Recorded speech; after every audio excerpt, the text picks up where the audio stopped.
We have heard all of you preaching unity and oneness. Everywhere you go, you say Malawi must be one. We are going to unite Malawi. You know already that this is a divided Malawi. We are divided through regions and tribes. Now all of you, your campaign is one. You need a one union, one Malawi. But when you sell your manifestos, you are canvassing based on regions. When you are doing your campaign, you sell your campaign based on regions. How possible will your agenda work when you are saying vote for me because I'm from the south? How are you going to achieve unity when you are telling people that vote for me because I'm a Muslim? You are lying to us. You are cheating. Therefore, we urge you that you need to give us a mechanism. How are you going to unite this country that has been cracked into regions and tribes? Somewhere, somehow, religious too. We are so divided because some are canvassing for campaign through churches and religions. Others are canvassing through tribes and religions. How are you going to unite the country? We want to hear from you. Campaign number 3. All of you, Tonse Alliance, UDF, DPP Alliance, are preaching for one Malawi after elections. In your campaign, you are not explaining how you will reconcile the country, taking in mind that Malawi is truly and literally divided based on regions and tribes. You are not saying anything. We want to hear. What is your plan? How are you going to unite this country? Malawians want to know, if DPP win elections, what mode of reconciliation will you implement to ensure that the people you are killing, beating, vandalizing, and tormenting will live happily and in peace under your presidency? With this question is going to DPP because you are the ones who are killing people. Mr. Mutharika and Mr. Atubele Munoz. How are you going to reconcile? Or are you going to run Malawi the way you are doing? That you are Romanizing it and all the other tribes will be beaten the way you are beating them? Then there's no need to vote for you because this country is one. We need a united Malawi. Excuse me. Malawians want to know if DPP win. Oh, that one's gone. Malawians want to know if Tonse Alliance, now your side, if you get into power, what guarantee of peace do you give DPP diehards? The Mutharika and other cadets. What guarantee are you giving them that they will not be punished, they will run away from the country, or they will never be given revenge or vengeance or witch hunt? What guarantee are you giving them if you get into the government? Why? Because you are preaching unity wherever you go. You said you are here to unite Malawi. You want these tribes to go. We are all Malawians. But there are people that are killing your own people. There are people that are beating your supporters. There are people that are touching your property. What guarantee are these people going to have that when you get into the power, you will use this mode of reconciliation? How are how are you assuring the country that the unity of purpose will really work? Because there are those that are your hatred, that hates you. There are those that are sabotaging your plans now. When you get into power, what promise and what guarantee are you giving them?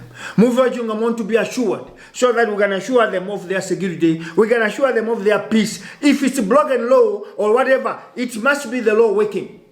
Not sabotage, not vengeance, not witch hunt, not what we call maybe attacking them because of they did not vote for you or they did what before. What difference, we want to ask, what difference will you make for you to show that DPP is different from you? We are asking Tonse Alliance. What difference are you going to show that you are not like these people? We need to know that. We are talking of safety of those that have perpetrated violence and those that are promoting tribalism today. What about the monopoly of state enterprises such as MBC, Makra, Water Utilities, ESCOM, Igenco, MRA, and other appointments? How are you going to solve this matter? Because as I speak to you now, DPP have monopolized these institutions. If you come, are you not just going to transfer? They were monopolizing, let's monopolize again. Is there peace if that's the case? Are we going to say it's change? It's just a matter of transfer of action from these molesters to another molester. So we need a guarantee from you. How are you going to solve this matter? Campaign number 5, I'm sure. The leadership of Tonsi Alliance all come from Central Region. All of you, Mr. Jagwera, Mr. Jirima, you come from the same region. Mr. Jagwera comes from Lilongwe. Mr. Jirima comes from Cheu.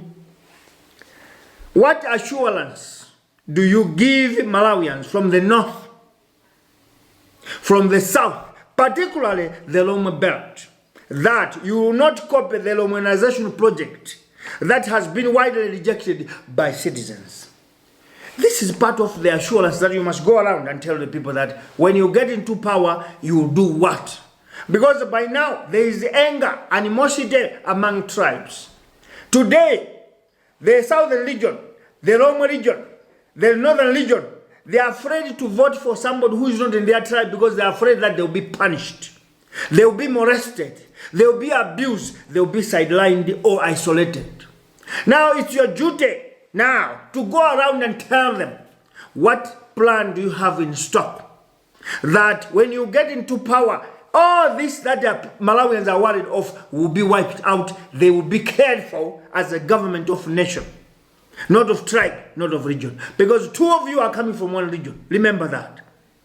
So what assurance are you assuring southern people, particularly the Roma Belt? What assurance are you giving the people of the north, but that they don't have anyone representing them?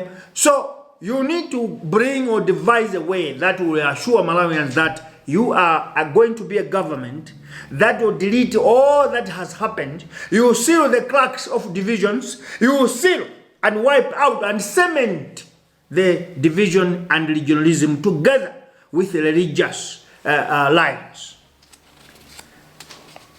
I'm asking these questions because we made a mistake of electing a criminal of £6 in 1994, Bagiri Mluzi, just because we were desperate for change.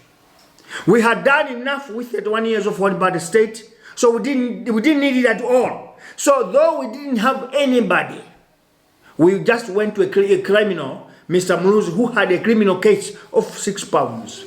Malawi Congress Party of Kamuzbanda warned the Malawians that, excuse me, these people that you are trying to vote for, particularly Bagiri Mluzi, is a criminal.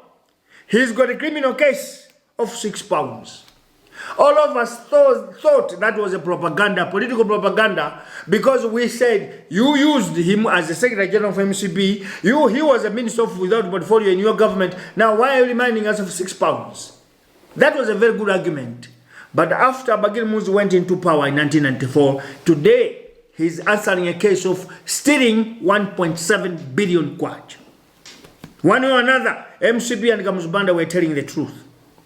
2 days ago, we hear that another $500,000 was stolen of farmers,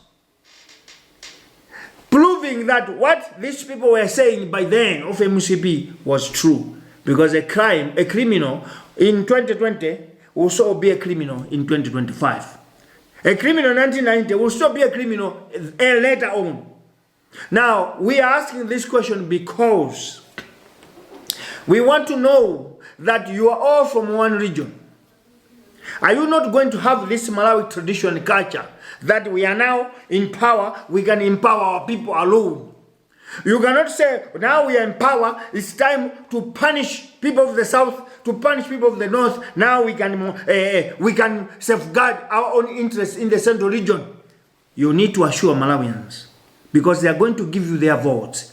And we don't want to go back to DPP, UDF, People's Party, Malawi Congress Party, life of division, of isolation and regionalism.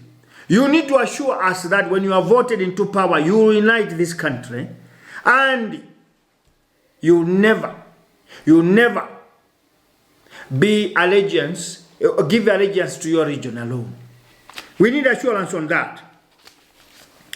They are bullets.